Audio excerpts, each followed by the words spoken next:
नमस्कार मित्रांनो, तुमचं आज नवीन व्हिडिओमध्ये पुन्हा एकदा मी ट्रॅव्हलर जयराम सहर्ष स्वागत करतो. आपण आज आलेलो आहोत उणई मातेच्या दर्शनासाठी. चला मग आपण आता उणई मातेच्या दर्शनाला जाऊया. बाकीचं गाव 2 मिनिट खाली उभं राहायचं, 2 मिनिट खाली उभं राहायचं. जेव्हा आपण मनुष्य मनुष्य आहे ना ते આપણે ભક્તિ કરતા રહેતા તો જેનાથી આપણને સરસ સુખ મળી શકે. અને 2 મિનિટ ઉભા રહેજો બેનો, 2 મિનિટ ઉભા રહેજો. જેનાથી આપણા બધા દુઃખ દૂર થઈ શકે અને સુખ વધી શકે. એવું જે સત્સ્વરૂપ પરમાત્માનું રામ નામ છે, એ રામ નામ આપણે આવતી જતી શ્વાસમાં લઈએ તો એ સત્સ્વરૂપ પરમાત્મા જે રામ છે એનો નિયમ છે, જે પણ એનું નામ લઈ એને સુખી કરીને જ છોડે.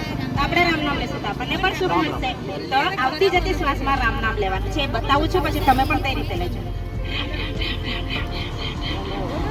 બોલો રામ રામ રામ રામ રામ રામ રામ બોલો બેટા, બોલો બોલો.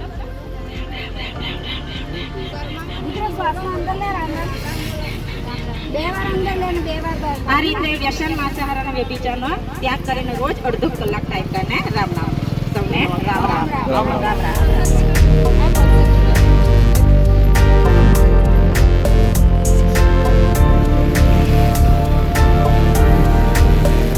उणाई तालुका उधना जिल्हा नवसारी.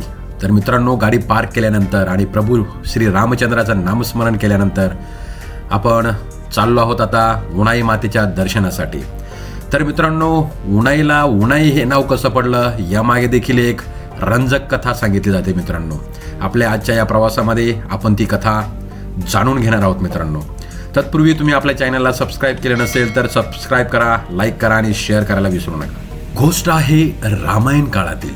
उणाई या ठिकाणी रामायण काळामध्ये शरभंग ऋषींचा आश्रम होता. मित्रांनो, रामायण काळामध्ये या प्रदेशाला दंडकारण्य देखील म्हटलं जाईल. तर या दंडकारण्यामध्ये गोदावरी तटी आश्रम बांधून राहणारे शरभंग ऋषी. शरभंग म्हणजे मृत्यूवर विजय मिळवणारा आणि दुसऱ्याचा मृत्यू परत पाठविणारा. मित्र हो, ज्यावेळी प्रभू श्री रामचंद्रांना 14 वर्षाचा वनवास झाला, त्यावेळी प्रभू श्री रामचंद्र, माता सीता आणि बंधू लक्ष्मण यांच्या समवेत ते शरभंग ऋषींच्या आश्रमस्थानी पोहोचले. तत्पूर्वी शरभंग ऋषींना देवांचे देव इंद्रदेव इहलोकी घेऊन जाण्यासाठी आले होते. परंतु शरभंग ऋषींना समजले होते की त्यांचे आराध्य दैवत आपल्या दंडकारण्यामध्ये आलेले असून त्यांचं दर्शन घेतल्याशिवाय आपण येथून येणार नाही, असं त्यांनी इंद्रदेवाला सांगून त्यांना परत माघारी पाठवले होते. आज मात्र प्रत्यक्षात प्रभू श्री रामचंद्रांचं दर्शन त्यांना झालं होतं. त्यांनी त्यांचं योग्य आदरातिथ्य केलं आणि त्यांची योग्य पाहुणचार केला. परंतु प्रभू श्री रामचंद्रांना त्यांच्या दिव्य दृष्टीने समजले की शरभंगांना कुठला तरी जुना आजार झालेला दिसतोय.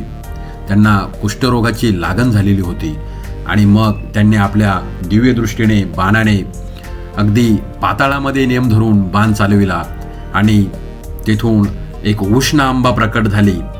त्याचबरोबर औषधी गुणधर्म असलेले पाण्याचा झरा निर्माण झाला. आणि मित्र हो, तोच हा झरा या उणई मातेच्या या ठिकाणी आपल्याला बघायला मिळतो, ज्या ठिकाणाहून गरम पाणी आपल्याला पाहायला मिळतं. याच औषधरूपी पाण्यामध्ये शरभंग ऋषींनी स्नान केले आणि त्यांचा कुष्ठरोग बरा झाला. त्याचप्रमाणे माता सीतेने देखील येथे स्नान केले. आणि मग प्रभू श्री रामचंद्रांनी त्यांना विचारले की तू आंघोळ केली का? तर माता सीता म्हणाली, ऊ नाही. आणि म्हणूनच मित्रांनो, ऊ नाही याचा अपभ्रंश होऊन या गावाचं नाव उणाई असं ठेवलं.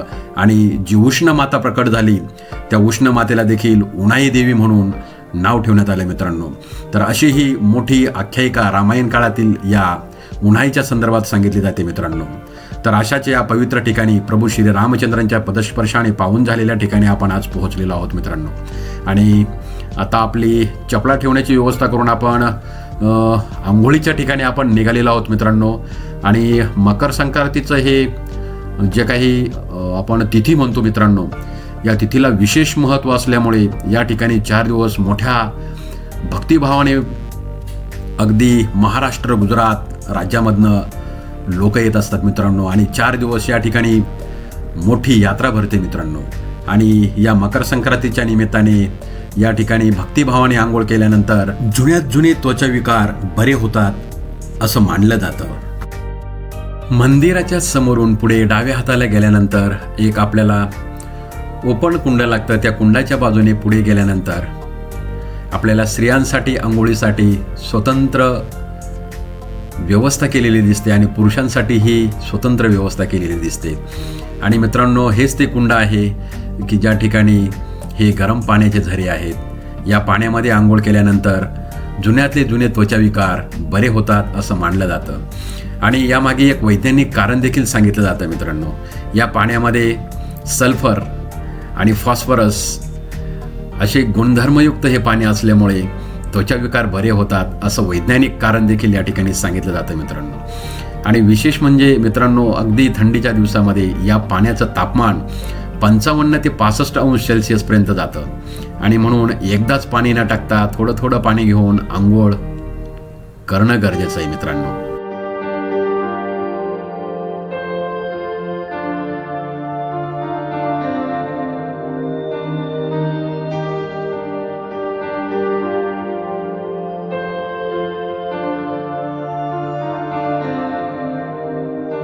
आणि हे जे आपण बघतोय हा कुंड मंदिर परिसरामध्ये ओपन कुंड आहे. या ठिकाणी आपण आल्यानंतर हातपाय धुवून मातेच्या दर्शनासाठी जाऊ शकतो मित्रांनो. तर आपण पवित्र स्नान केल्यानंतर आता उणई मातेच्या दर्शनासाठी जाणार आहोत मित्रांनो. चला तर मग आपण आता उणई मातेचं दर्शन घेऊया मित्रांनो. आणि तुम्ही जर इथपर्यंत व्हिडिओ पाहत आला असाल मित्रांनो तर आपल्या चॅनलला सबस्क्राईब करायला विसरू नका.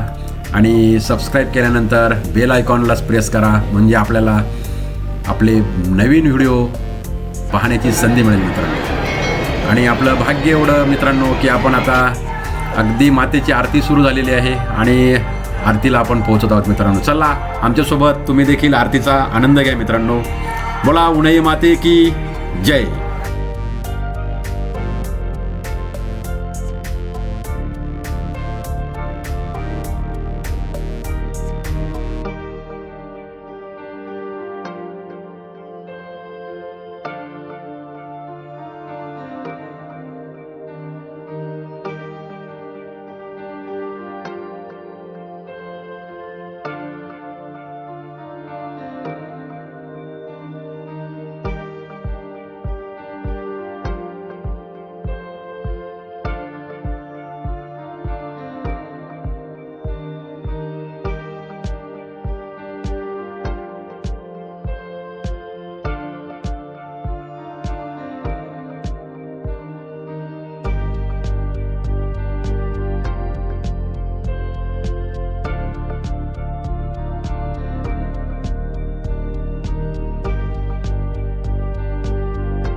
मित्रांनो, हाच तो मुख्य कुंड आहे ज्या ठिकाणी प्रभू श्री रामचंद्रांनी बाण मारून गरम पाणी उत्पन्न केलं होतं. परंतु त्याचं पावित्र्य जपण्यासाठी आता हा कुंड बंद करण्यात आलेला आहे आणि याच कुंडातील पाणी सर्व कुंडांमध्ये फिरवलं गेलं आहे. तर आपण या ठिकाणी बघू शकता की या ठिकाणी मध्ये एक खूप मोठं होल पडलेलं दिसते मित्रांनो. तर या ठिकाणी असं मानलं जातं की प्रभू श्री रामचंद्रांनी बाण मारून येथून हे पाणी उत्पन्न केलं होतं.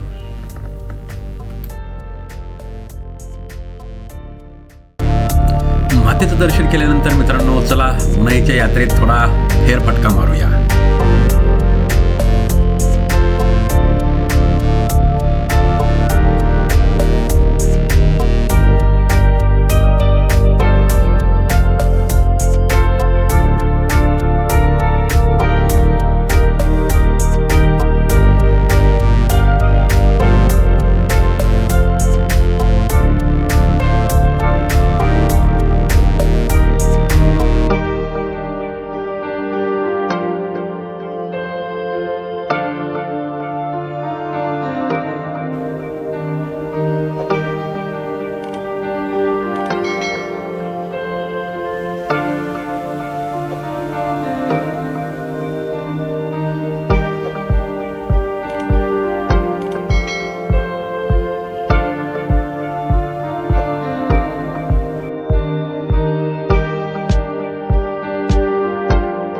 तर मित्रांनो, तुम्हाला आजचा हा व्लॉग कसा वाटला हे कमेंटमध्ये लिहा आणि पुन्हा भेटूया मित्रांनो अशाच एका नवीन व्हिडिओसह, नवीन माहितीसह. तोपर्यंत राम राम.